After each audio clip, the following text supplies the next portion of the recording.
The coffee shop was my sanctuary at 6 a.m., before the morning rush turned it into chaos. I sat by the window with my laptop, the same seat I'd occupied every Tuesday and Thursday for the past 3 months. My fingers moved across the keyboard, updating spreadsheets for the freelance bookkeeping business I'd been running for the past year. Numbers were my thing, predictable, logical, safe. Or at least, that's what anyone watching would think. The man who walked in at 6:17 a.m. was right on schedule. Dmitry Volkov. 6'2", dark hair that was starting to gray at the temples, sharp features that belonged on a Roman coin. He wore a charcoal suit that probably cost more than most people made in a month, and he moved with the kind of confidence that made the air shift around him. He ordered an espresso, no sugar, no milk, and moved to his usual table near the back corner. I kept my eyes on my screen, but I was counting in my head. 1, 2, 3. The 2 bodyguards entered exactly 3 seconds after him. One positioned himself by the door, the other by the window facing the street. Both were alert, scanning, professional. Both were also predictable. I'd watched this routine 47 times now. I knew everything about Dmitry Volkov's Tuesday and Thursday mornings. I knew he arrived at 6:17 and left at 6:37. I knew he sat with his back to the corner, phone in his right hand, espresso in his left. I knew the bodyguards watched the exterior threats but rarely paid attention to the interior of the coffee shop itself, a small vulnerability in an otherwise tight security detail. I also knew that today, at exactly 6:23 a.m., someone was going to walk through that door with a gun. Because I'd arranged it. My phone buzzed. A text from a blocked number, asterisk on approach. 60 seconds, asterisk. I took a slow breath, feeling my heart rate spike despite 3 months of mental preparation. The plan was simple. The execution had to be perfect. The gunman, a contact I'd paid well to make this look real, would enter, raise his weapon, and fire. I would throw myself in front of Dmitry Volkov, taking a bullet that was specially designed to wound but not kill. The bodyguards would eliminate the shooter. And I would become the woman who saved a mafia boss's life. It was insane. It was dangerous. It was also the only way to get close to one of the most paranoid men in North America. I watched the seconds tick by on my laptop clock. 6 hours 22 minutes and 47 seconds, 6 hours 22 minutes and 53 seconds. 6 hours 22 minutes and 58 seconds. The door opened. The man who entered looked nervous. Good, that sold it. His hand was inside his jacket in a way that screamed weapon. The bodyguard by the door started to turn, reaching for his own gun, but he was a half-second too slow. The shooter's arm came up. The gun emerged. His eyes locked on Dmitry. I moved. My chair clattered backward as I lunged across the coffee shop. Years of planning, weeks of physical preparation, all condensed into this single moment. The gunman's finger was already on the trigger. I could see Dmitry starting to react, his combat instincts kicking in, but he wouldn't be fast enough. I slammed into him, my shoulder making contact with his chest just as the shot exploded through the morning quiet. The pain was instant and excruciating. I'd been told the bullet was designed to minimize damage. A through and through, they'd said. Clean wound, they'd said. You'll barely feel it with the adrenaline, they'd said. They'd lied. It felt like someone had driven a white-hot spike through my shoulder. The impact spun me sideways, and I was falling, the floor rushing up to meet me. Then arms caught me. Strong arms. Dmitry Volkov's arms. He went down with me in a controlled fall, his body shielding mine, one hand pressing against my shoulder. The gunfire continued, the bodyguards engaging the shooter, but it seemed distant, unimportant. All I could focus on was the pain and the face above mine. Dmitry Volkov had the coldest eyes I'd ever seen. Gray, like winter storms over Moscow. But as he looked down at me, something flickered in those eyes, shock, confusion, and something that looked almost like fear. Asterisk Kazo asterisk, he breathed, his accent thick. Italian curse from a Russian man. What the fuck? More gunshots. Screaming. The barista diving behind the counter. The sound of a body hitting the floor, the shooter, dead before he could escape. Through it all, Dmitri held me, his hand pressing firmly against my shoulder, his other arm supporting my head. "Stay with me," he commanded. Not a request. An order. "Look at me. Keep your eyes open." I tried to focus on his face, but the edges of my vision were going dark. This wasn't how it was supposed to go. I wasn't supposed to be this hurt. The blood soaking through his fingers was too much, too fast. "Why would you do that?" His voice cut through the fog in my brain. "Why would you? You don't even know me. Why would you take that bullet?" I opened my mouth, tried to form words. The answer I'd rehearsed, asterisk I don't know, I just reacted asterisk, but what came out was weaker, more honest. "Saw the gun, couldn't let him." "Who are you?" He was checking my pulse now, his fingers against my neck. "What's your name?" "Harper." It was getting harder to breathe. "Harper Chin. Harper Chin." He repeated it slowly, like he was memorizing it, filing it away. "I'm getting you to a hospital. You're going to be fine. Do you understand? You're going to be fine." I wanted to tell him that I understood, that everything was going according to plan, that the ambulance I'd arranged would be here any second. But the darkness was closing in too fast. The last thing I saw before I passed out was his face, and the way he was looking at me, like I'd just become the most important thing in his world. Like I'd just become something he owned. 6 months earlier. "You want me to do what?" I stared at Agent Sarah Martinez across the small table in the FBI field office. We'd known each other for 5 years, since college, when we were both just kids trying to figure out what we wanted to do with our lives. She'd gone FBI. I'd gone into my father's business, before everything fell apart. Before I became the daughter who destroyed her own family. "I want you to get close to Dmitri Volkov," Sarah repeated, her dark eyes serious.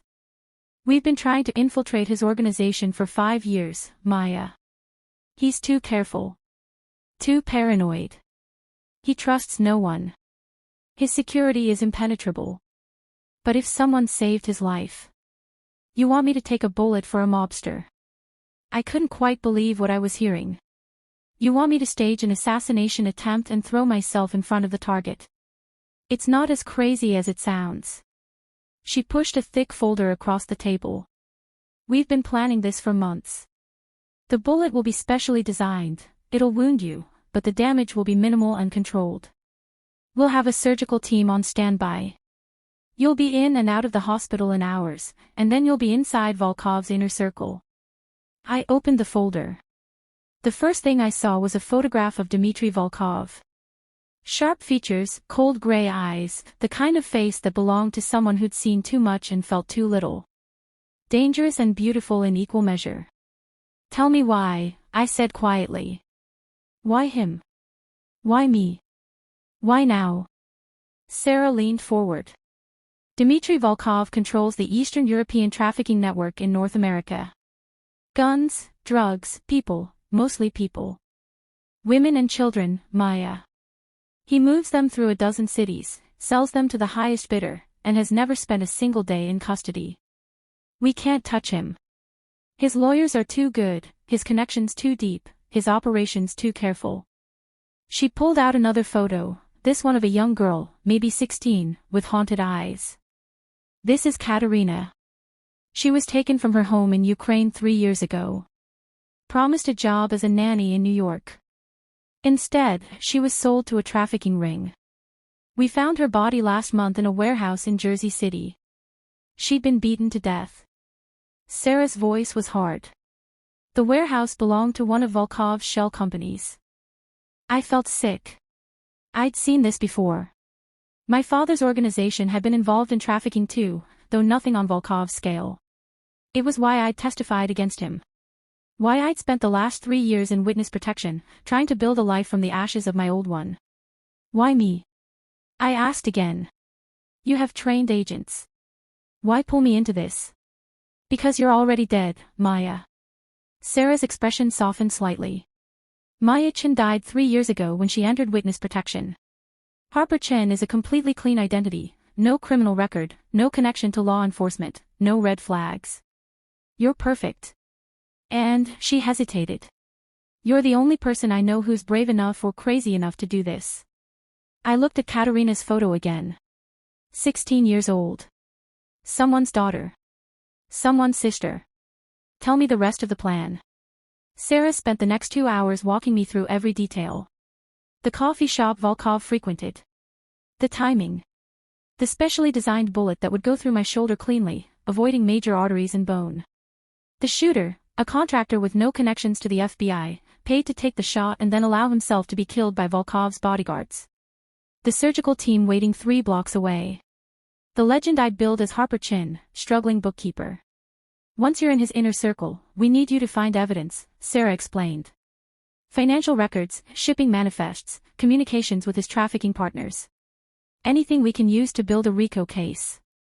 We're not asking you to sleep with him, just get close enough to access his files, his computer systems, his network. How long?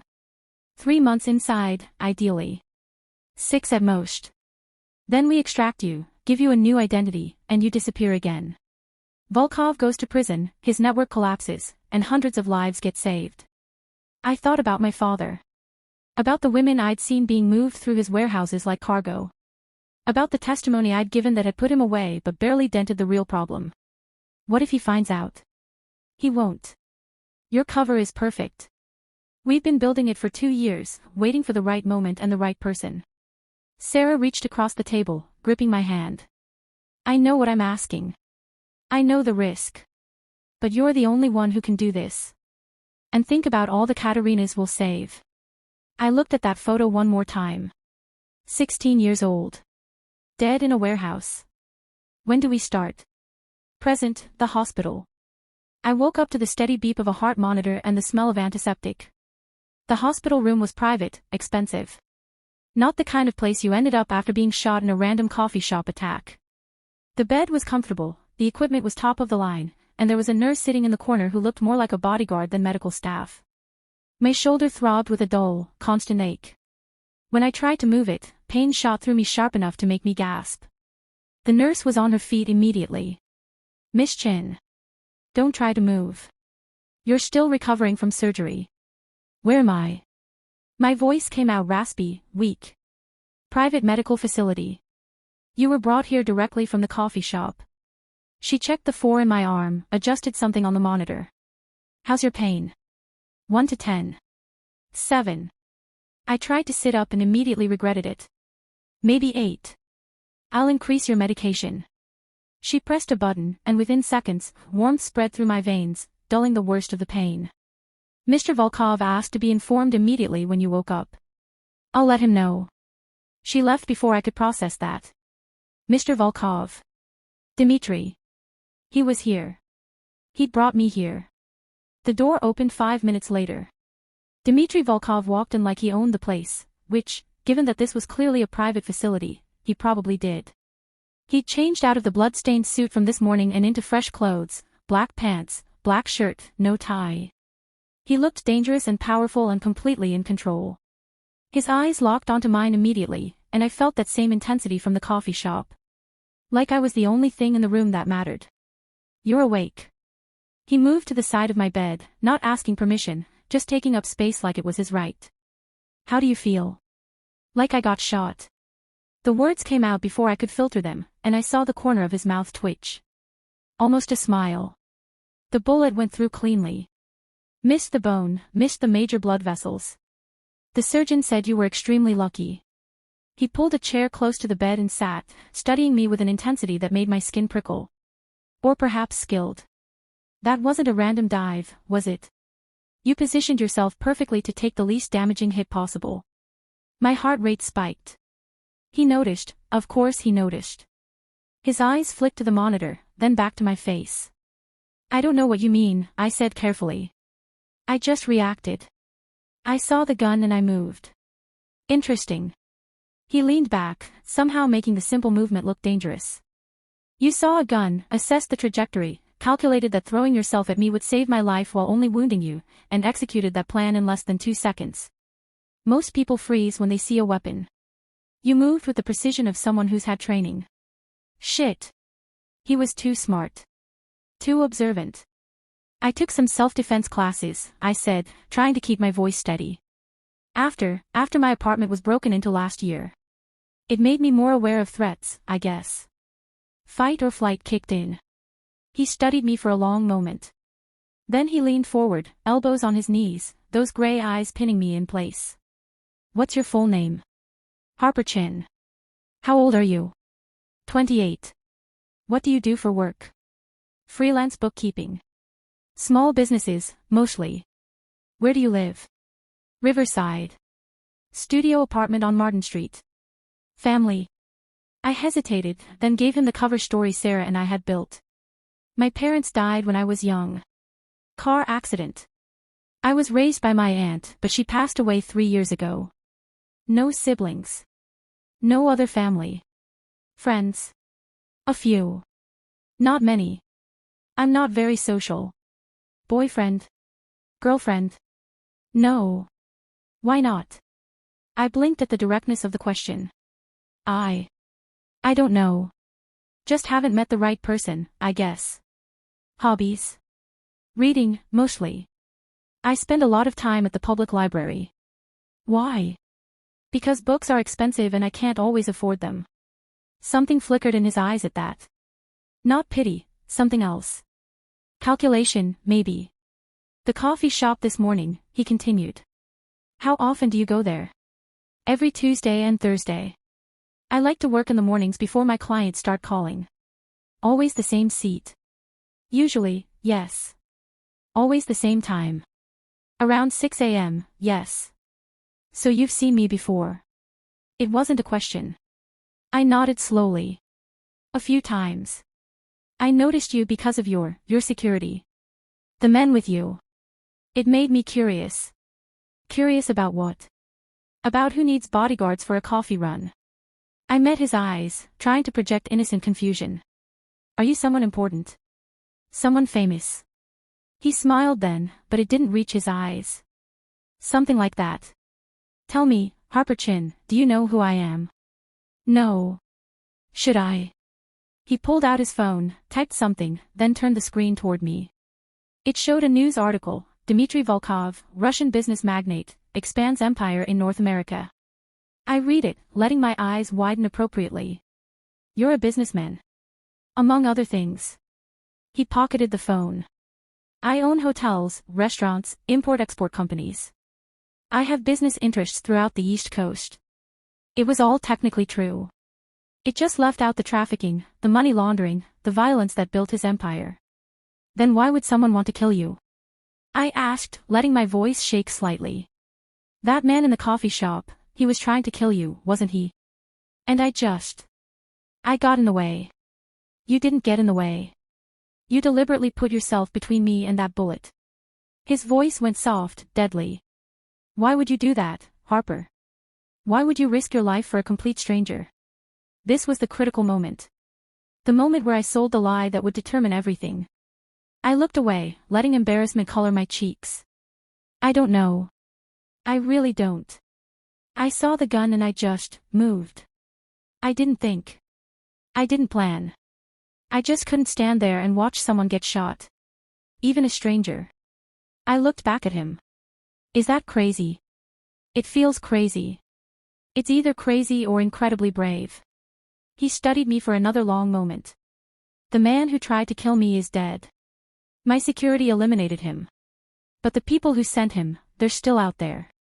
And now they've seen you. They've seen you save my life. They've seen my men protect you. Which means they know you're important to me. But I'm not important to you. You don't even know me. It doesn't matter what I know. What matters is what they think. He leaned forward again. Harper Chin, whether you like it or not, you've just become a target. The people who want me dead will see you as leverage. They'll try to use you to hurt me. Fear spiked through me, real fear this time, not manufactured. This was part of Sarah's plan, but hearing it stated so bluntly made it real. What do I do? I whispered. You let me protect you. His hand covered mine, warm and solid. You stay somewhere safe until I've dealt with this threat. And you trust that I will keep you alive. I don't even know you. You took a bullet for me. That makes you mine to protect, Harper Chin. Whether you accept it or not. The possessiveness in his tone should have terrified me. Instead, it sent a strange shiver down my spine. This was what we'd wanted, for him to feel responsible for me, protective of me. But the intensity in his eyes was more than we'd planned for. I can't just leave my life, I protested weakly. My business, my apartment, I'll handle all of it. Your clients will be notified that you're taking a medical leave. Your rent will be paid. Your bills will be covered. All you need to do is focus on healing. His grip on my hand tightened slightly. I'm not asking, Harper. I'm telling you. You're under my protection now. For how long? As long as it takes. And if I say no? His smile was sharp, dangerous. Then you'll die. Probably within 48 hours. These people are very, very good at what they do. And you? His eyes swept over me, taking in my injured shoulder, my obvious vulnerability. You're a civilian with no training, no security, no way to defend yourself. He was right, of course. Or he would have been if this were real. If I were actually Harper Chin, struggling bookkeeper, instead of Maya Chin, FBI asset. Where would I stay? I asked. With me. In my home. Where I can personally ensure your safety. I can't, that's too much. I can't impose. You're not imposing. You saved my life. This is the least I can do. He stood, towering over me. The doctor will keep you here overnight for observation. Tomorrow, you come home with me. That's not negotiable. He started toward the door, then paused, looking back. One more thing, Harper Chin. The next time someone points a gun at me, you stay exactly where you are. You don't move. You don't play hero. You let my security handle it. Understood. I can't promise that. His eyes darkened. Then I'll have to make sure you're never in a position to make that choice again. He left, and I was alone with my racing heart and the weight of what I'd just done. I'd gotten exactly what I wanted. Access to Dmitry Volkov. A way into his home, his life, his world. So why did it feel like I just made a terrible mistake? The nurse, who introduced herself as Katia when she came back to check on me, was professional but warm. She changed my bandages, brought me food I couldn't eat, and answered my questions about the facility. Mr. Volkov owns this place. I asked, trying to sound casual. He has an ownership stake, Katia said carefully. Many of his employees use this facility for medical care. His employees need private medical care. She gave me a look that said I was asking questions I shouldn't. Mr. Volkov takes care of his people. After she left, I managed to fish my phone out of my bag, the one they brought from the coffee shop. It was mostly dead, but I had enough battery to send a quick text to the number Sarah had given me for emergencies. Asterisk I'm in. Moving to his home tomorrow, asterisk. The response came seconds later, asterisk good work. Plant the devices as soon as possible. We need eyes and ears, asterisk. I deleted both messages and let the phone die. Then I lay back against the pillows and tried not to think about the way Dmitry had looked at me. Like I was something precious and dangerous all at once. Like I was something he intended to keep. The next day. Dmitry arrived at noon with a doctor, Katia, and 2 bodyguards I recognized from the coffee shop. The doctor examined me thoroughly, asked about my pain levels, and finally nodded. The wound is healing well. She can be discharged, but she needs to take it easy for at least 2 weeks. No heavy lifting, no strenuous activity. The stitches come out in 10 days. I'll make sure she follows your instructions, Dmitry said. Katia helped me change out of the hospital gown and into clothes that definitely weren't mine, soft yoga pants, a loose sweater that wouldn't irritate my shoulder, expensive sneakers. Everything fit perfectly, which meant Dmitry had somehow gotten my size. The thought should have creeped me out. Instead, it felt oddly intimate. One of the bodyguards, a massive bald man with a scar down his left cheek, carried my bag. The other walked point, checking the hallway before allowing us to exit the room. Is all this really necessary? I asked Dmitry as we walked toward the elevator. Yes. But we're in a private hospital. How would anyone even know I'm here? He glanced at me, something dark flickering in his eyes. I didn't stay alive this long by assuming I'm safe anywhere, Harper. Neither should you. The elevator took us to an underground parking garage. A black SUV with tinted windows waited, engine running. The bodyguards checked the vehicle, checked the garage, then nodded to Dmitri. He helped me into the back seat with surprising gentleness, his hand supporting my good arm. Then he slid in beside me, close enough that I could smell his cologne, something expensive and subtly masculine. "This is Victor," Dmitri said, nodding to the bald bodyguard who was driving. "And that's Ivan." The other guard was in the passenger seat. "They'll be part of your security detail." "I have a security detail." "You do now." The drive took 20 minutes, winding through parts of the city I'd never seen. We ended up in an upscale neighborhood where buildings competed to touch the sky. The SUV descended into another private garage, and then we were in an elevator, this one paneled in dark wood and mirrors. The elevator opened directly into a penthouse. I stepped out and tried not to let my jaw drop. Floor-to-ceiling windows showed a panoramic view of the city. The space was massive, easily 3,000 square feet, decorated in dark woods, cream linens, and modern art that probably cost more than I'd made in my entire life. Everything was clean lines and expensive taste. "Your room is upstairs," Dmitri said, watching my reaction. "Second door on the left. Katya will help you get settled."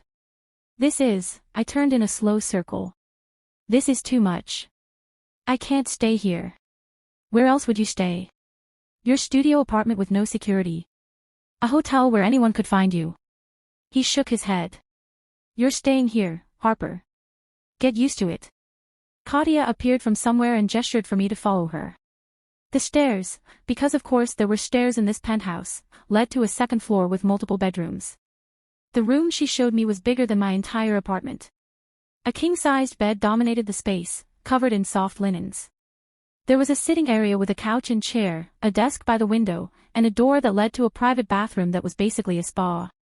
"Mr. Volkov had the closet stocked with clothes in your size," Katya said, opening a walk-in closet that contained more clothing than I'd owned in my entire life. "If anything doesn't fit or you need something else, just let me know." "How did he know my size?" Katya smiled slightly. "Mr. Volkov is very thorough." She left me alone to rest, but I couldn't rest. My mind was racing. I was inside Dmitri Volkov's home. His personal space. This was what Sarah and I had planned for months, and now it was happening. I needed to plant the listening devices. Find his office. Start gathering intelligence. But first, I needed to not look like I was planning to betray him. I changed into one of the soft t-shirts from the closet and lay down on the bed, staring at the ceiling. The painkillers were making me drowsy, but I fought against it. I needed to stay alert. Needed to.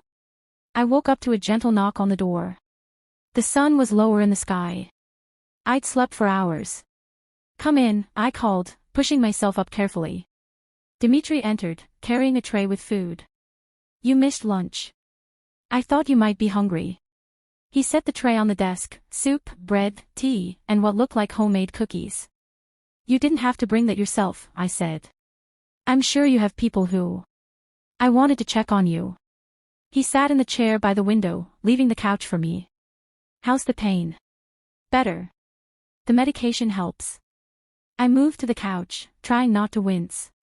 "Thank you. For all of this. The hospital, the clothes, this room. It's too much, but thank you. You took a bullet for me, Harper.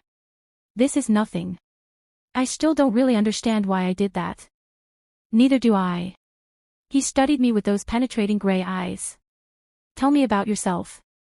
The real things, not just the basic facts." I'd prepared for this.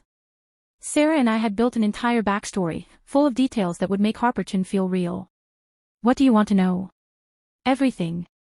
Start with your childhood." So I told him the story we'd created. Growing up in Queens with parents who worked too much and loved too little. The car accident that killed them when I was 12. Moving in with my aunt, who was kind but distant. Struggling through school, discovering a talent for numbers, going to community college for accounting. My aunt dying 3 years ago, leaving me completely alone. Building my freelance business from nothing, barely scraping by, living in that tiny studio apartment and eating ramen most nights. It was a sad story. A lonely story. The kind of story designed to make someone want to protect you. Dmitri listened to all of it without interrupting. When I finished, he was quiet for a long moment. "You've been alone for a long time," he finally said. I'm used to it. You shouldn't have to be used to it. He stood, moved to the couch, sat beside me, not too close, but close enough that I could feel his presence. I know what it's like to be alone, Harper. To have no family, no one you can trust. To build walls so high that no one can get in. Is that what you did? Yes. For a very long time. His eyes met mine. And then you threw yourself in front of a bullet for me, and something in those walls cracked. My heart was beating too fast. This felt dangerous in a way that had nothing to do with the mission. I'm just a stranger who made a stupid impulse decision, I said quietly. No. You're not. His hand reached out, tucking a strand of hair behind my ear. The gesture was surprisingly gentle. You're the woman who saved my life. And in my world, that means something. It means everything. I should have pulled away.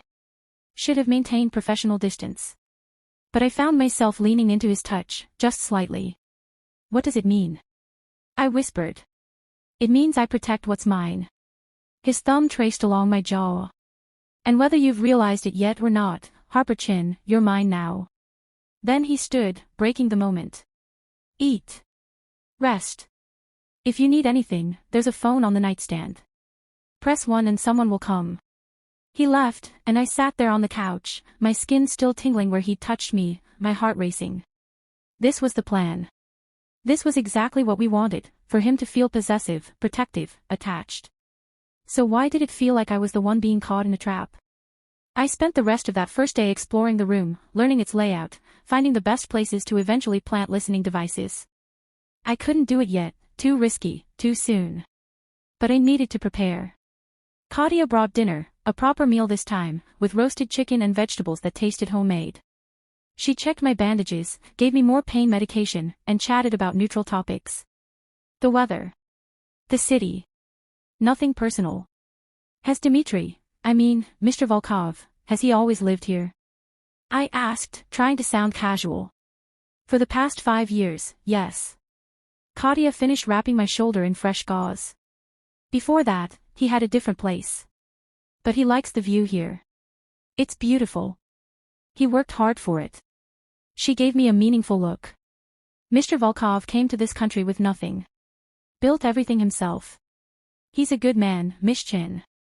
Loyal to the people who are loyal to him. It felt like a warning and a promise all at once. After she left, I sat by the window and watched the city lights flicker on as darkness fell. Somewhere out there, Sarah was waiting for my report. Waiting for intelligence. Waiting for me to do my job. But all I could think about was the way Dmitri had touched my face. The way he'd said, "You're mine." The way a part of me had wanted it to be true. Day 2. I woke to sunlight streaming through the windows and the smell of coffee. Dmitri was sitting in the chair by the desk, reading something on his phone, a cup of coffee in his hand. He'd changed into a different suit, charcoal gray this time, with a black shirt. "Good morning," he said without looking up. "How did you sleep?" "Fine." I sat up carefully, my shoulder protesting but manageable. "How long have you been here?" 20 minutes. "I wanted to check on you before I left for work." He finally looked at me, and there was something in his eyes I couldn't quite read. "Katia will bring breakfast. Victor is stationed outside your door. Don't leave the penthouse." "Am I a prisoner?" "You're protected." He stood, buttoning his jacket. "There's a library on the 3rd floor if you get bored. Books, comfortable chairs, good light. I think you'll like it." 3rd floor. How many floors does this place have? 4. This is the bedroom level. Below is the main living space you saw yesterday. Above is the library and a gym. The top floor is my private office and quarters. He moved to the door, then paused. "Don't go to the 4th floor, Harper." "Why not?" "Because I'm asking you not to." It wasn't an answer, but his tone made it clear the conversation was over. After he left, I ate the breakfast Katia brought, fresh fruit, yogurt, toast with real butter, and then decided to explore. If I was going to be stuck here, I might as well learn the layout.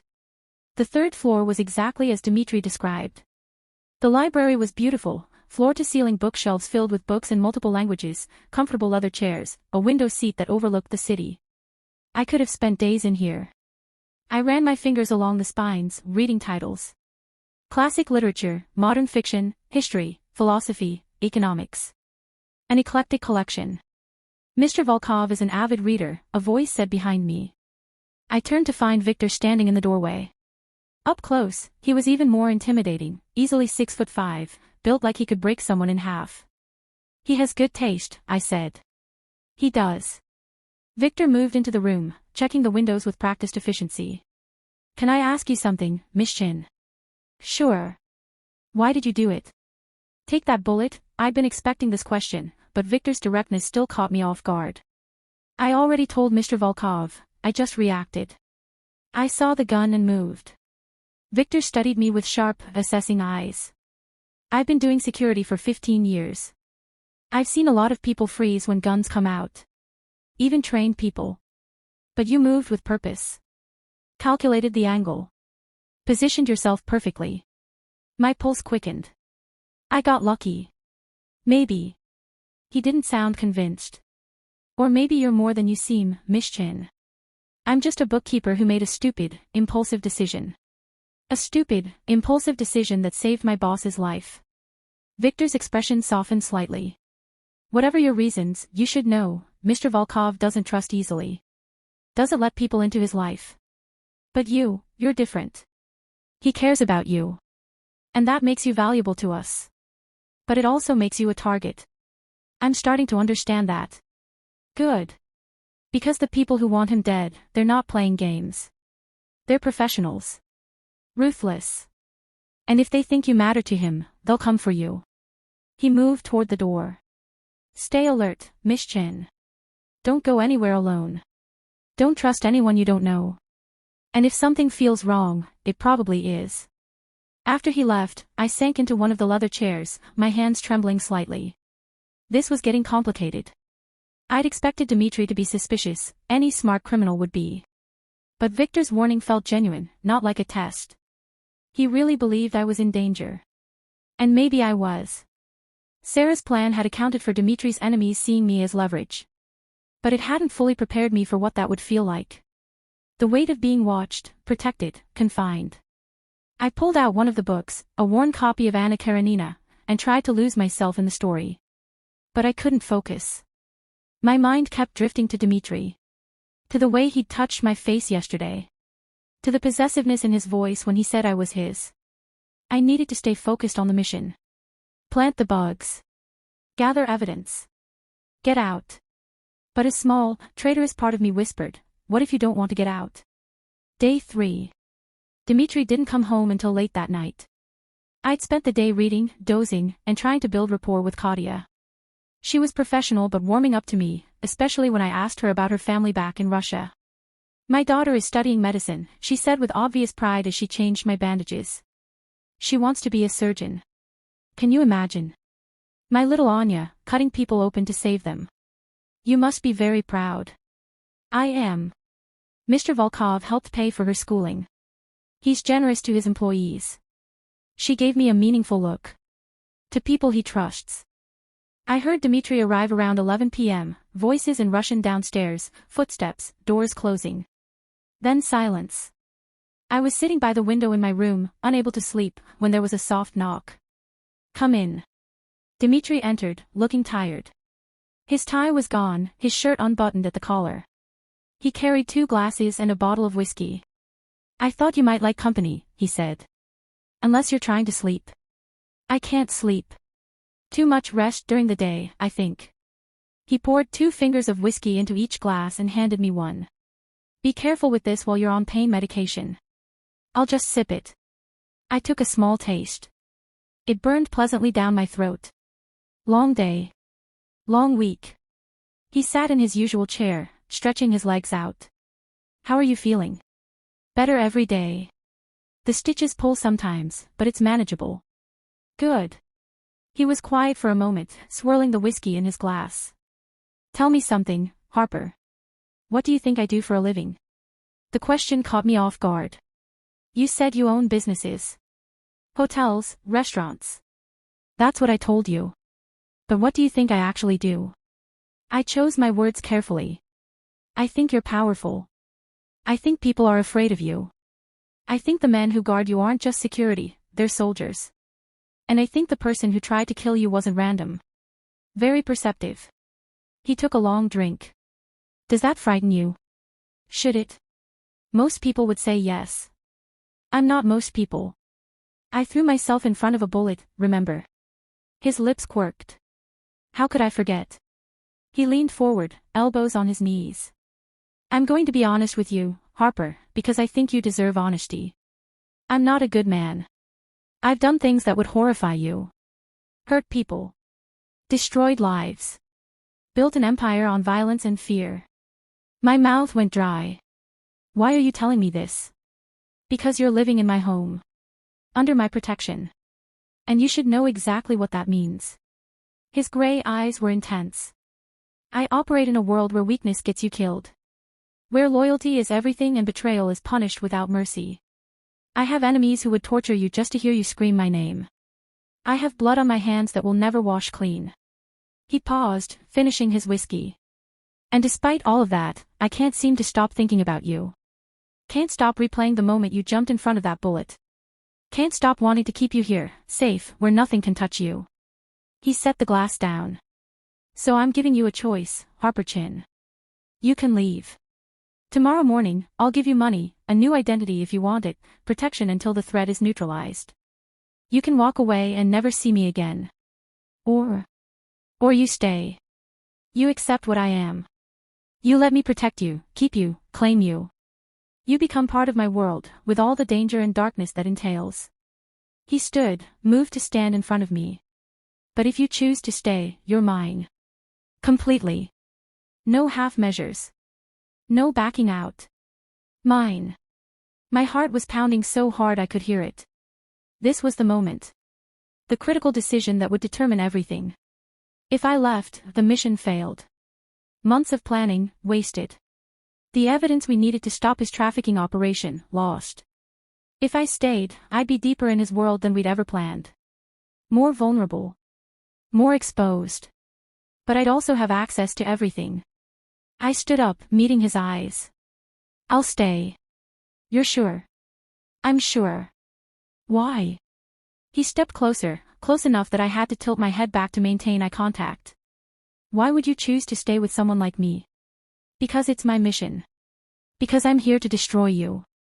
Because every moment with you is a lie. That's what I should have said. What Maya Chin, FBI asset, would have said.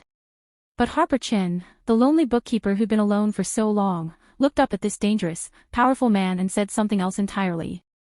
Because I've been alone for a long time. And you make me feel less alone. It was true, I realized with a shock. Beneath the lies and the mission and the careful manipulation, there was a kernel of truth. I was alone. I had been for 3 years, hidden in witness protection, with no real friends and no real life. And Dimitri, for all his darkness, made me feel seen. His hand came up to cup my face, his thumb tracing my cheekbone.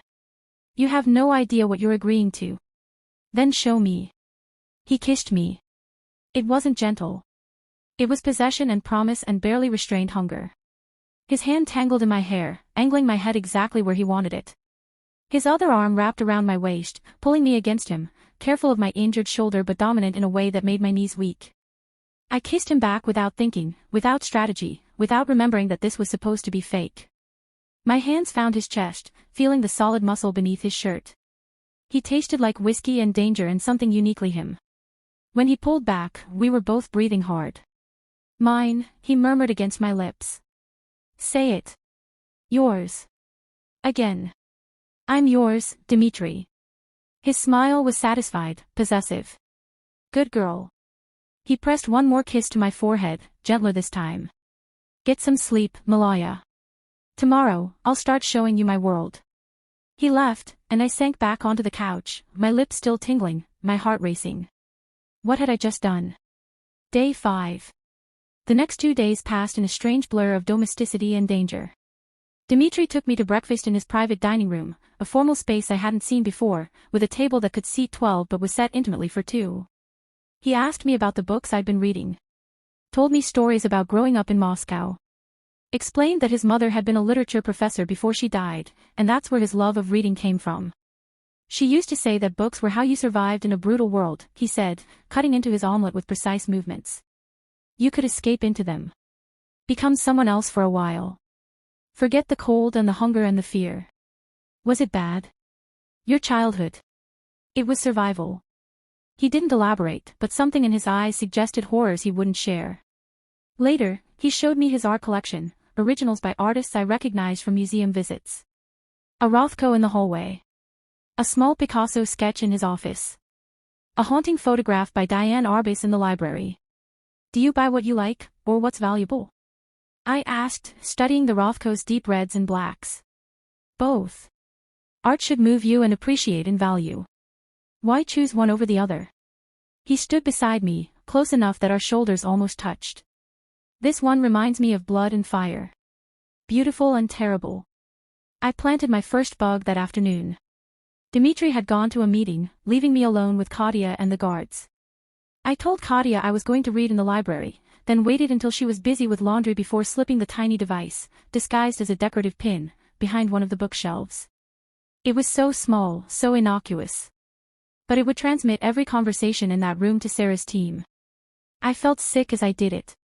Like I was violating something sacred. But I thought of Katerina. The 16-year-old girl found dead in one of Dmitri's warehouses. And I reminded myself why I was here. That night, Dmitri asked me to have dinner with him in the main living room. Not the formal dining room, this was casual, intimate. We sat on the couch while staff brought food, then left us alone. Tell me about your business, he said, pouring wine for both of us. The bookkeeping. Do you enjoy it? I'd prepared this answer, built an entire fake client list. But sitting there with him, the lies felt heavier than usual. It's fine. Numbers make sense to me. They're clean, logical. There's always a right answer. Unlike people. Unlike people, I agreed. What would you do if you could do anything? If money wasn't an issue? The question caught me off guard. No one had asked me that, not Harper Chin, not Maya Chin, in years. I don't know. Maybe teach. Help kids who are struggling, like I did. Show them that numbers don't have to be scary. I paused. What about you? If you weren't what you are, what would you be? A professor, like my mother. Or maybe a chess master. Something quiet. Intellectual. He smiled slightly. Not what you expected. No, I admitted. I didn't choose this life, Harper. I was born into violence. My father was Bratva, Russian Mafia. He died when I was 15, killed by rivals. I had two choices, die with him or become stronger than anyone who might come for me. So I became stronger. There was no pride in his voice. Just fact. Do you ever regret it? Every day. He looked at me then, and the vulnerability in his eyes nearly broke me. But then I think about the alternative. Being weak. Being a victim. And I know I made the only choice I could. I reached out without thinking, taking his hand. You're not weak. Neither are you. His fingers interlaced with mine.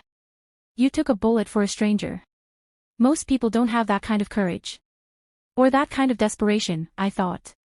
That kind of willingness to manipulate. But I said, thank you. We finished dinner talking about safer topics, books, movies, the city.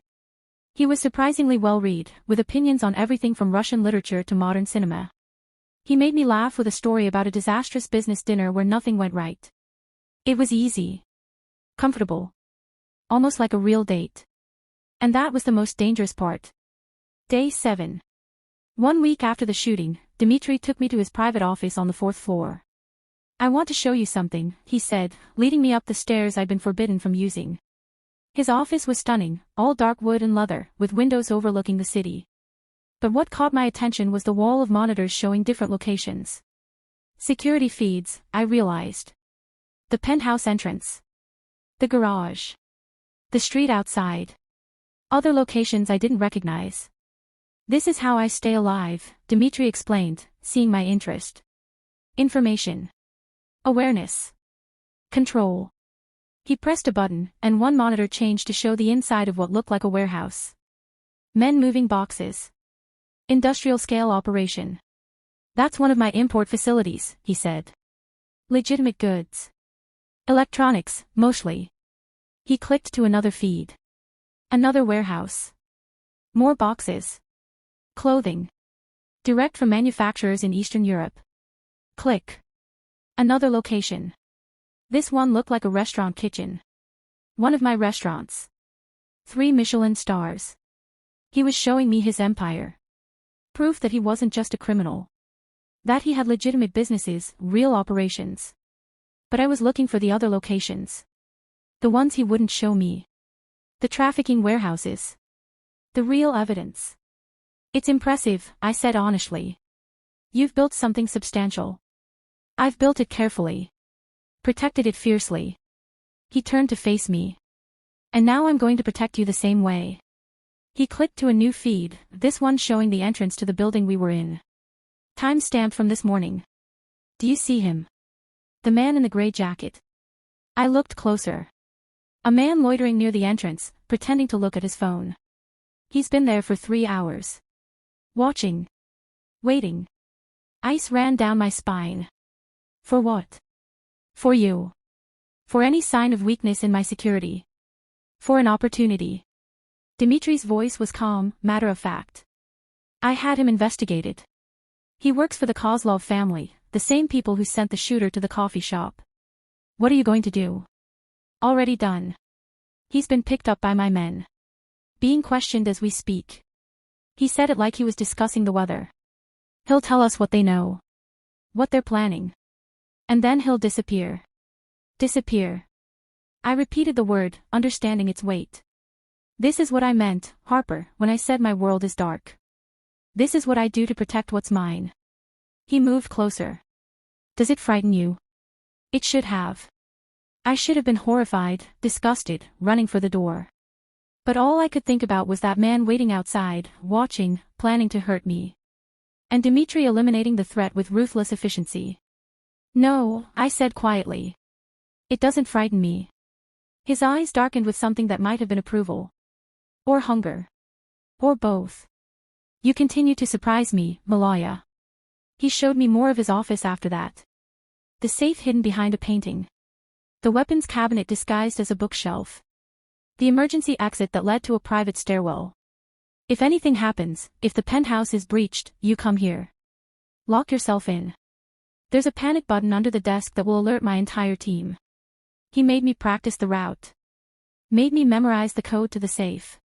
He was preparing me for war. And the terrifying part was, I felt safer than I'd felt in years. That night, I sent another text to Sarah from a burner phone I'd managed to sneak. Asterisk in his office. Saw security feeds. Multiple warehouses. Need more time to identify which ones are trafficking related, asterisk. Her response, asterisk time is running out. We need concrete evidence. Push harder, asterisk. I deleted the messages and stared at my reflection in the bathroom mirror. Push harder. Get closer. Find the evidence. But every day I spent with Dimitri, the mission felt less important than the man. And that was the most dangerous thing of all. Day 10. Katia removed my stitches that morning with expert precision. Healing beautifully, she pronounced, examining the scar. You'll have a mark, but it will fade over time. I traced the puckered skin with my fingers. A permanent reminder of the lie that had started all of this. Dimitri found me in the library that afternoon, studying a book on Russian history. Your shoulder is healed. Mostly. Still sore, but functional. Good. Then tonight, you're coming with me. I looked up, surprised. Where? A business dinner. Nothing dangerous, just tedious. But I want you there. He sat across from me. I want people to see you with me. To know you are under my protection. Is that wise? Won't that make me more of a target? You're already a target. This makes it clear that attacking you means declaring war on me. And no one wants that war. That evening, Katia helped me get ready. She pulled out a dress I hadn't seen before, deep emerald green, elegant and sophisticated, with a neckline that showed just enough skin to be interesting without being inappropriate. Mr. Volkov had this made for you, she said, zipping it up carefully. He has excellent taste. The dress fit perfectly, hugging my curves in all the right places. Katya did my hair in loose waves, applied subtle makeup that made my eyes look larger and more mysterious. When I came downstairs, Dmitri was waiting in a tuxedo. He looked devastating. His eyes tracked over me slowly, appreciatively. Beautiful. Thank you. So are you. His smile was amused. Men aren't beautiful. You are. Something heated flickered in his gaze. But he just offered his arm. Shall we? The dinner was at an exclusive restaurant I'd only read about in magazines. Private room, carefully vetted guests. As we walked in, I felt everyone's eyes on us. Dmitri introduced me to various people, businessmen, politicians, people whose names I recognized from news articles.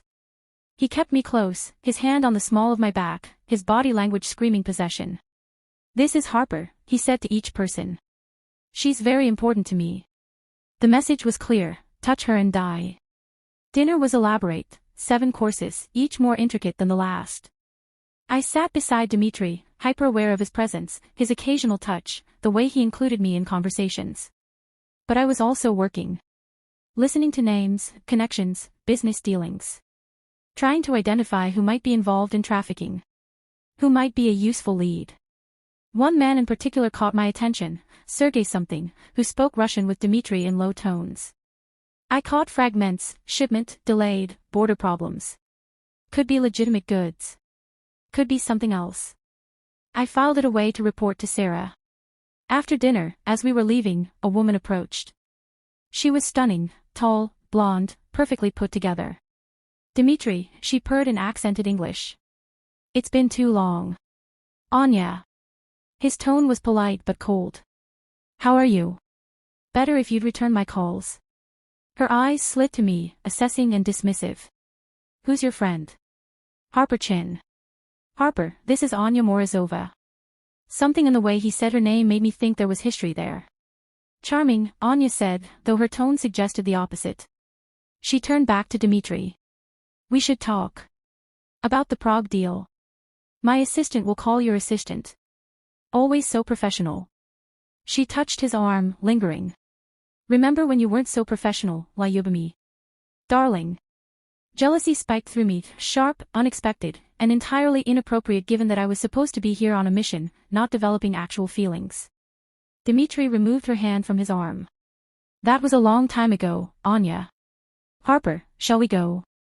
In the car, I stared out the window, trying to process the surge of emotions I had no right to feel.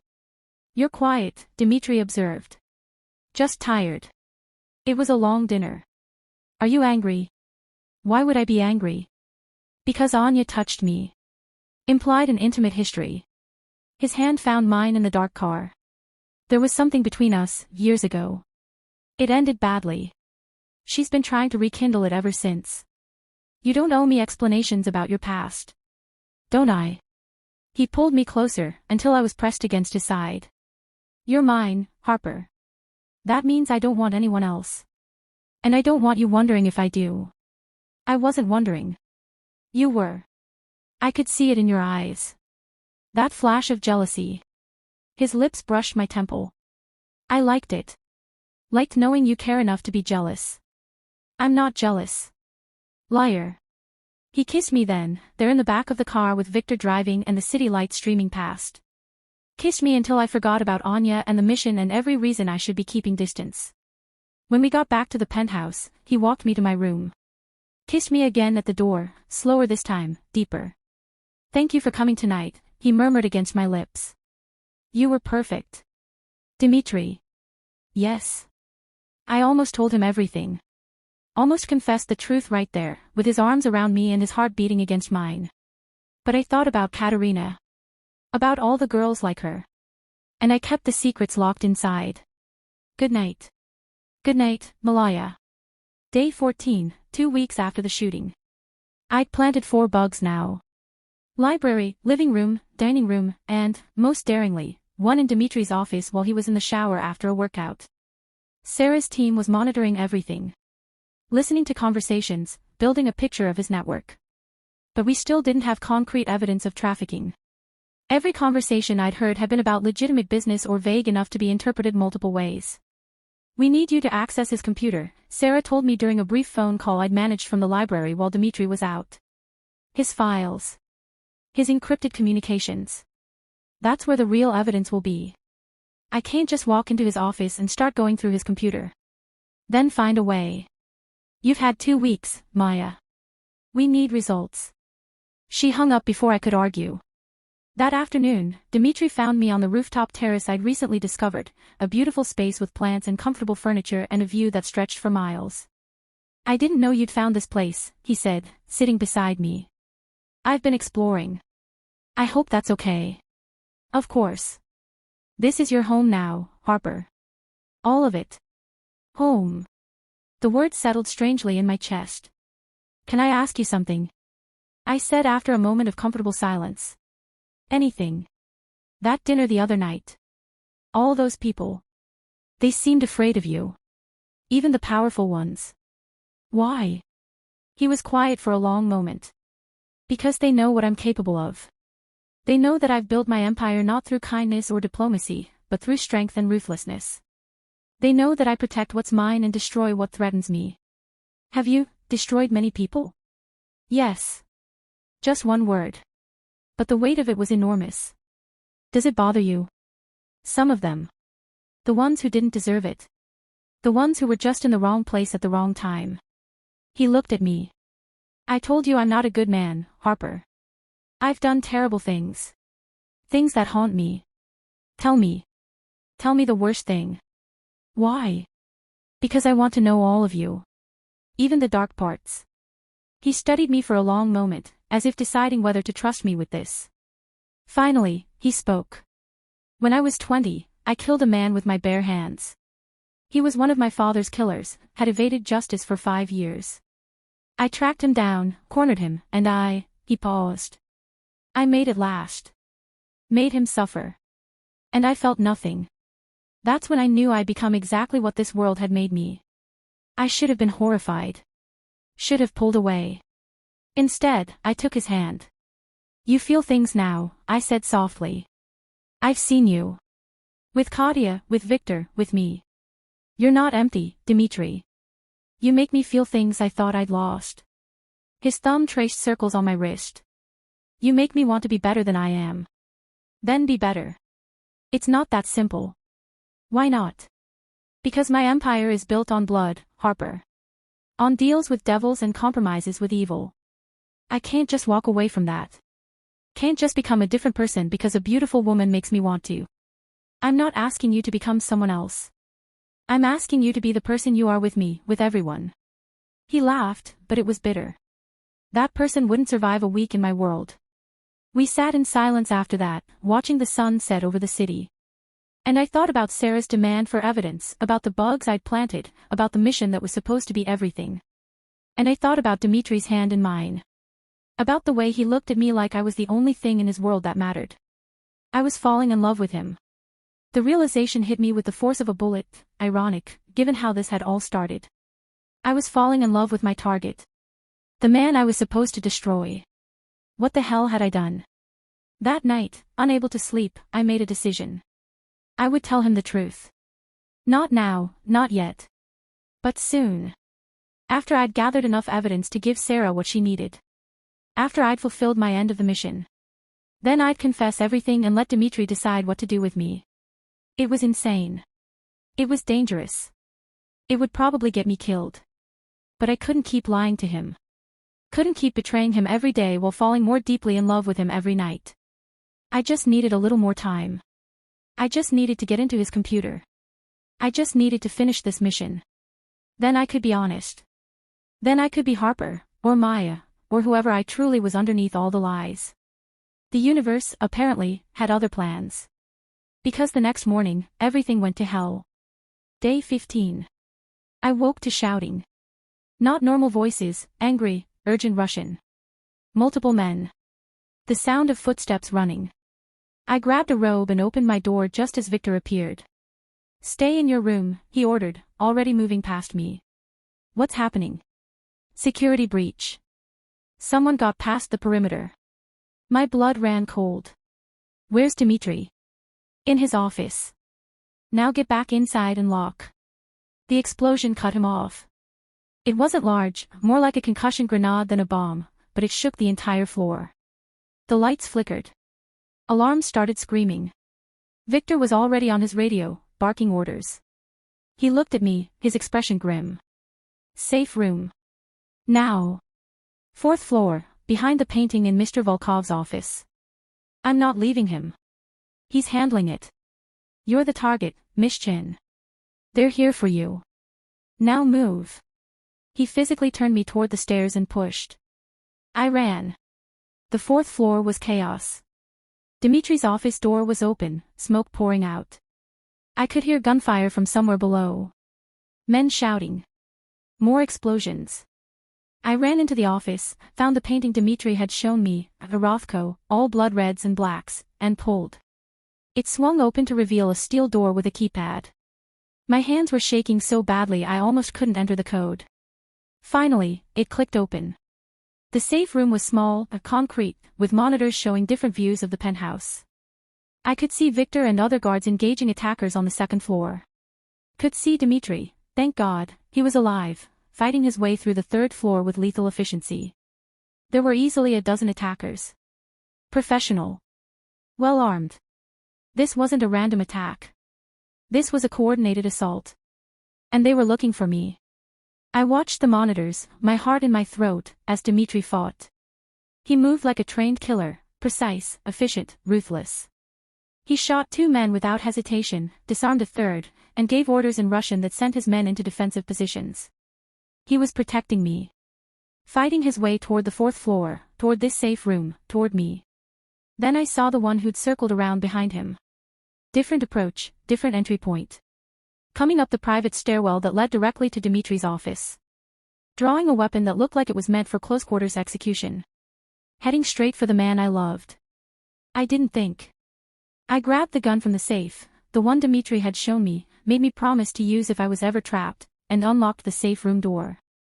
The attacker was in the office, weapon raised, aiming at the doorway where Dimitri would appear any second. I shot him. The recoil nearly knocked me over. I'd never actually fired a gun before, just watched training videos and read manuals. But the bullet found its mark, hitting the attacker in the shoulder and spinning him around. Toward me, surprise and pain flashing across his face. Then Dimitri was there, coming through the main door, taking in the scene in an instant. He moved with inhuman speed, covering the distance and eliminating the wounded attacker with a single shot. Then he turned to me. His face was a mask of fury and fear. What the fuck are you doing out of the safe room? He was going to kill you. He came up the back stairs and you didn't see him and I. Dimitri grabbed my arms, his grip almost painful. I told you to stay in the safe room. I gave you specific orders. And I'd do it again. I yelled back, adrenaline making me reckless. I'd do it 1,000 times. I'm not going to hide while you die. For a moment, we just stared at each other, both breathing hard, both furious and terrified and alive. Then he kissed me. Hard and desperate, tasting like fear and relief and something that felt dangerously close to love. When he pulled back, his forehead rested against mine. You terrify me, he whispered. You throw yourself in front of bullets. You run toward danger instead of away from it. You make me feel things I swore I'd never feel again. And I can't, his voice cracked. I can't lose you, Harper. Do you understand? I can't lose you. Then don't, I said, meaning more than just this moment. Don't lose me. Keep me. His eyes searched mine, looking for something. Mine. Yours. The radio on his belt crackled. Victor's voice, perimeter secure. All hostiles neutralized or in custody. Sweep complete. Dimitri exhaled slowly, tension draining from his shoulders. Good. Start interrogations immediately. I want to know who sent them and why. He pulled me toward the safe room, sat me down on the small bench inside. His hands were gentle now, checking me for injuries, touching my face, my arms, like he needed to confirm I was real. You saved my life, he said quietly. Again. We're even now. We'll never be even. He sat beside me, pulled me against his chest. You've given me something I thought I'd never have again. Hope. The possibility of something beyond violence and survival. I wanted to confess everything right then. Wanted to tell him about Maya Chin and the FBI and the bugs and all the lies. But then his phone rang. He answered it, listened, his expression darkening. I'll be right there. To me, stay here. Victor will guard the door. I need to handle the interrogations. Dimitri. I know. We'll talk after. I promise. He kissed me once more, soft and lingering. Don't leave this room until I come back for you. This time, I obeyed. I sat in that safe room for 2 hours, watching the monitors as Dimitri's men cleaned up the aftermath. Bodies being removed. Damage being assessed. The penthouse that had felt like a sanctuary now looked like a war zone.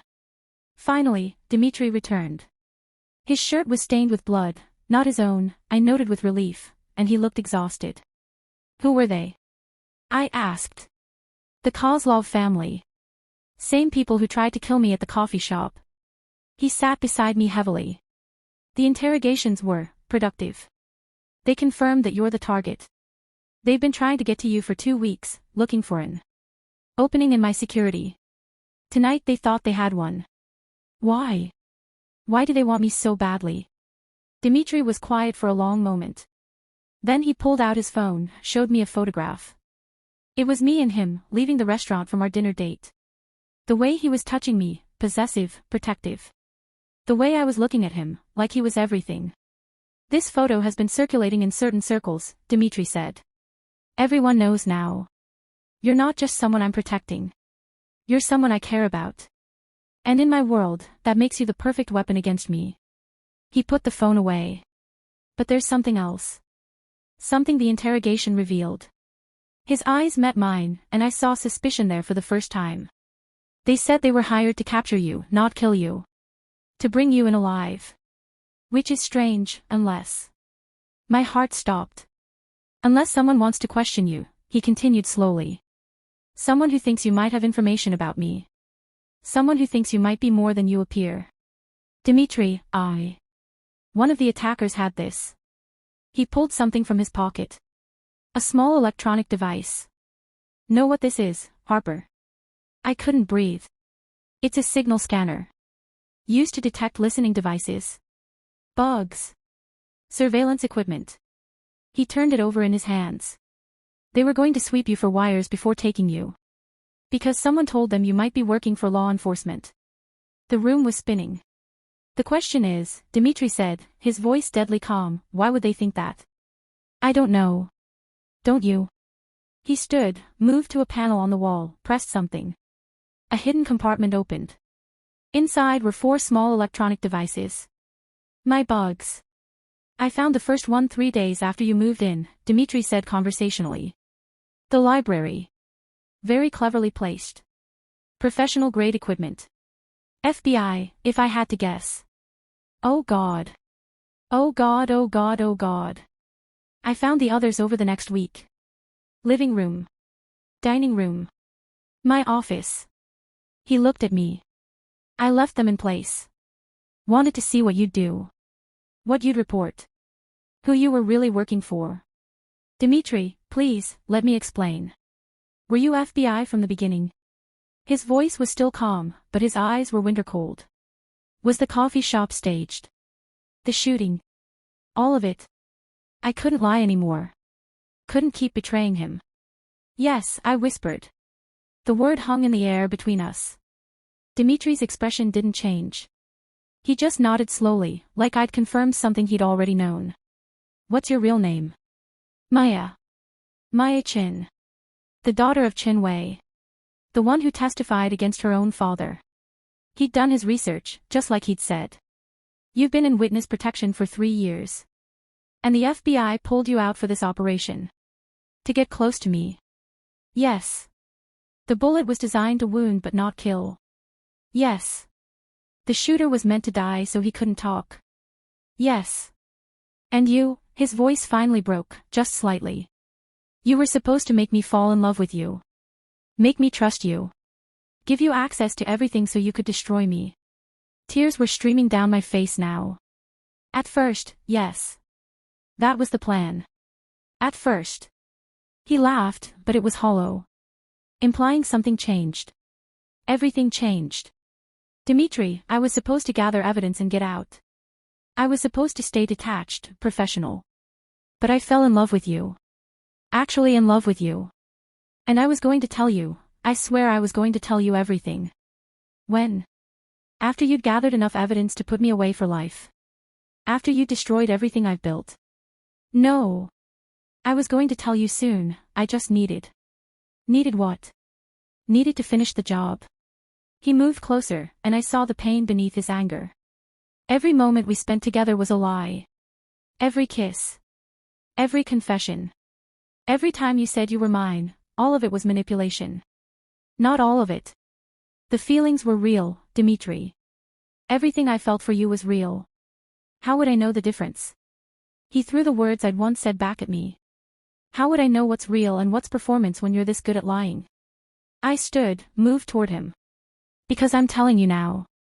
Because I could have kept lying but I can't anymore. Because I love you, and that's the truth even if everything else was a lie. He caught my wrists when I reached for him. Who's your handler? Dimitri. Who is your handler? Agent Sarah Martinez. FBI. And she's been listening to everything through these bugs. Yes. Which means she knows about the attack tonight. Knows that my security was breached. Knows that I'm vulnerable. His grip tightened. Was this part of the plan too? Weaken my defenses so the FBI could move in. No. I swear, the attack wasn't FBI. It was the Kozlovs, like you said. The Kozlovs who somehow knew you might be working for law enforcement. The Kozlovs who were told to bring you in alive for questioning. His eyes bore into mine. Did you tell your handler about them? About the threat? Give her information she could use or sell to my enemies? I would never. You would never what? Betray me. You've been betraying me since the moment we met. He released my wrists and turned away, his hands running through his hair in frustration. Victor, he called. The door opened immediately. Victor took in the scene, the bugs on display, my tears, Dimitri's fury, and his expression hardened. Maybe it is. Maybe it isn't. I'll never know for sure. And I can't live with that uncertainty. His voice was tired, resigned. So you'll help me stop Sarah. And then you'll leave. That's the deal. What if I say no? Then I turn you over to the trafficking network Sarah works for. Tell them you're FBI. Let them handle you. He said it without emotion. Your choice. It wasn't really a choice at all. I'll do it, I whispered. I'll help you stop Sarah. Good. He pressed a button on his desk. Victor entered. Get her ready. We move tomorrow. As Victor led me from the office, I looked back one last time. Dimitri was standing by the window, silhouetted against the city lights, looking more alone than anyone I'd ever seen. And I knew I'd done that to him. The next day. They outfitted me with a wire, sophisticated, undetectable, recording everything. Victor briefed me on exactly what to say, what questions to ask, how to get Sarah to confess. She trusts you, he said. Use that. Make her believe you're still loyal to her. That you escaped from Volkov and need help. I called Sarah from a secure line. Maya. Jesus Christ, where have you been? I've been trying to reach you for days. I got away, I said, letting my voice shake. Sarah, you were right. Volkov is a monster. He found the bugs, he figured out who I was, he kept me prisoner. Where are you now? Safe house. One of his properties, but I managed to slip away when the guards changed shift. Sarah, I have information. Everything you wanted. His trafficking routes, his connections, all of it. But we need to meet. I can't transmit this electronically, it's too sensitive. Okay. Okay, good. There's a warehouse in Red Hook. Pier 47. Can you get there in an hour? Yes. I'll meet you there. Come alone. If Volkov's people are following you. They're not. I was careful. After I hung up, Victor nodded approvingly. She took the bait. Now we see if she hangs herself with it. Dimitri was waiting downstairs, surrounded by his men. He looked at me once, his expression unreadable. Remember, he said. Get her to confess to the trafficking involvement. The payments. The manipulation. Get her to say why she really sent you in. I understand. And Maya. He stepped closer. If this is another betrayal, if you warn her or try to run, I will find you. And I will make you wish I'd killed you quickly. I believed him. The warehouse was exactly as creepy as I'd expected. Abandoned, dark, filled with shadows. Sarah was waiting near the back, alone, or appearing to be alone. Maya. She embraced me. Thank God you're okay. I was so worried. I got your messages about extraction, I said, pulling back. But I couldn't risk it. Volkov has people everywhere. Tell me what you learned. This was it. The moment everything hinged on. Why did you really send me in, Sarah? She blinked. What? The mission. The real reason. Because I've been thinking, and some things don't add up. I kept my voice uncertain, confused. The trafficking case you showed me, Katerina Morozova. I couldn't find any record of her death. Couldn't find any connection to Volkov. Maya, what are you talking about? And the coffee shop. The shooter. You said the bullet would be designed to minimize damage, but it hurt worse than you said it would. Worse than a controlled wound should have. Sarah's expression changed, hardening. You're overthinking this. Am I? Or did you send me in there to actually get me killed? I took a step back. Did you want Volkov dead and me as collateral damage? Maya. And the bugs. Professional grade. Too professional for a simple information gathering mission. Almost like you were gathering intelligence for someone else. Someone who wanted to know Volkov's weaknesses. Sarah's hand moved to her jacket. Gun, I realized with a spike of fear. You're smarter than I gave you credit for, she said calmly. I thought you'd stay useful a little longer. So it's true. You're working with the traffickers. Working for them. There's a difference. She pulled out the gun but didn't aim it yet. The FBI doesn't pay well enough for what I've seen, what I've done. The trafficking networks, they value loyalty. They pay extremely well. And all they needed from me was information. Access. And occasionally, an expendable asset to do the dirty work. Like me. Like you. Perfect little Maya Chin, so desperate to be a hero. So easy to manipulate with a sad story and some fake photos. She smiled. You really thought you were saving people. It was almost sweet. Why Volkov? What do they want with him? His routes. His connections in law enforcement.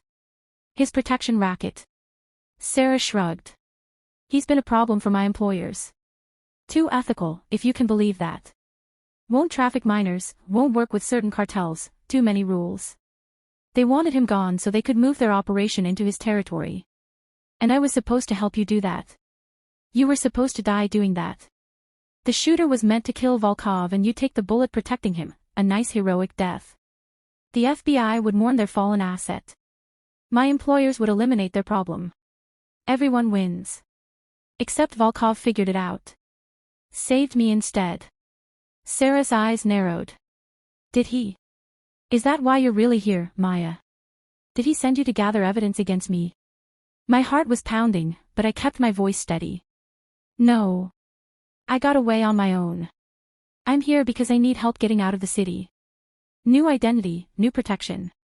He knows I'm FBI, I can't go back to my old life. She studied me for a long moment. Then she lowered the gun slightly. Maybe you are telling the truth. Maybe you're still useful. She pulled out her phone. I have people who can get you out tonight. New identity, new life. But you give me everything you learned about Volkov first. Every detail. Every weakness. And then you'll help me disappear. Of course. She smiled. I take care of my assets, Maya. Even the ones who outlive their usefulness. The way she said it made my blood run cold. She was going to kill me. As soon as I gave her the information, she'd put a bullet in my head and dump my body in this warehouse. Okay, I said. I'll tell you everything. But first, I pulled out my phone. I need to know you'll actually help me. Show me the extraction plan. The new identity. Proof this isn't just you getting what you want before you kill me. Maya, don't be paranoid. Show me, Sarah. Or I walk away right now and take my chances with Volkov. She hesitated, then pulled up something on her phone. Fine. Here. New identity package. Transport arranged for midnight. Clean documentation. Everything you need. She turned her phone toward me, and I saw it, proof that she'd been planning this. Multiple identity packages. Multiple disappeared assets. A pattern of manipulation and murder stretching back years. The Wire was getting everything. Thank you, I said quietly. For showing me who you really are. Her expression changed. What? Lights flooded the warehouse. Dimitri's men, Victor, and, surprisingly, actual FBI agents with credentials I could see even from this distance. Sarah raised her gun, aiming at me. You bitch. You fucking. The shot came from somewhere to my left. Sarah went down, the gun flying from her hand. Not dead, shoulder shot. Disabling, not killing. Dimitri appeared from the shadows, his own weapon still raised. Maya, get down. I dropped just as more shots exploded.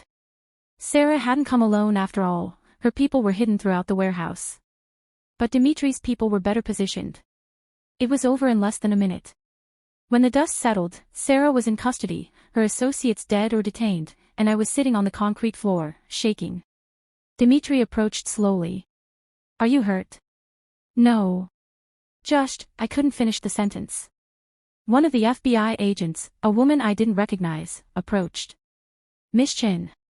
I'm Agent Rodriguez. We've been investigating Agent Martinez for months but couldn't get enough evidence.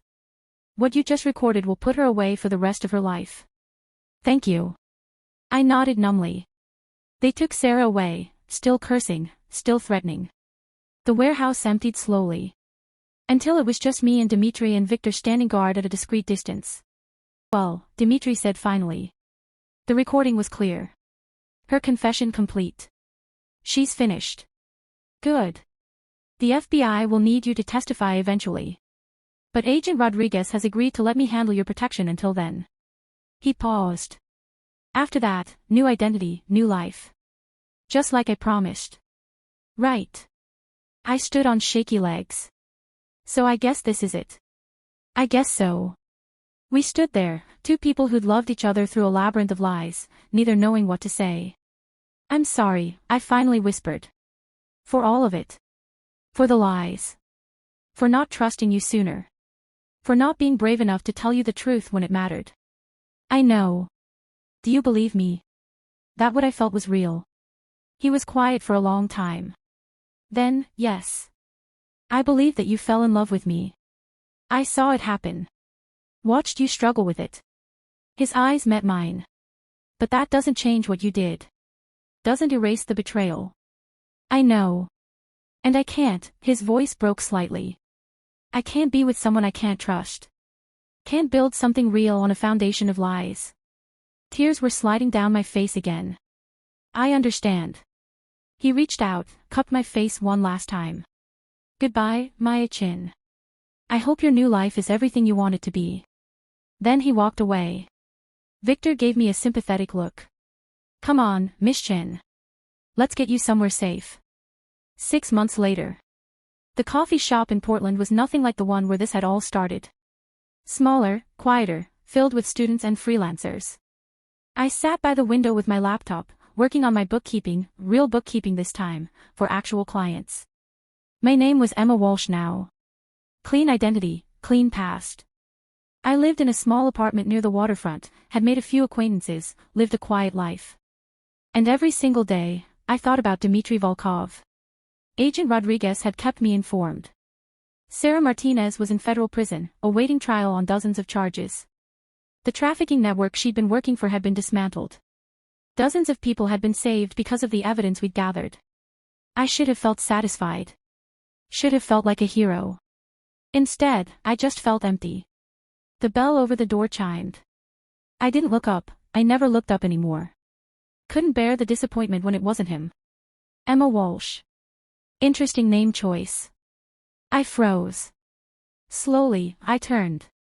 Dmitry Volkov stood there, looking exactly the same. Same sharp suit. Same winter gray eyes. Same presence that made the air shift around him. How did you find me? I whispered. Please. I'm Russian Mafia. There's nowhere you could hide that I couldn't find you. He sat across from me without asking. But I didn't. For 6 months, I left you alone. Let you build your new life. Why are you here now? Because I'm a fool. He leaned forward. Because I spent 6 months trying to forget you and failed. Because I've dated other women, betted other women, and every single time I closed my eyes, I saw your face. My heart was pounding so hard I thought it might burst. Because I realized something, he continued. You lied to me. You betrayed me. You broke my trust in the worst possible way. But you also saved my life, twice. You faced down Sarah Martinez to help me stop her. You chose me, in the end, when it mattered most. Dimitri. I'm not saying I forgive you. I'm not saying I trust you completely. But I'm saying I'm willing to try. His hand reached across the table, palm up. If you are. I stared at his hand. At the offer it represented. A chance. Not forgiveness, but possibility. What would that look like? I asked quietly. Therapy. For both of us. Couples counseling with someone who specializes in trauma and betrayal. Slow rebuilding of trust. You meeting my world halfway while I step more into the legitimate side of business. He smiled slightly. I've actually been working on that. Sold off several of the more questionable operations. Focused on the legal businesses. Turns out, being with you made me want to be the person you saw in me.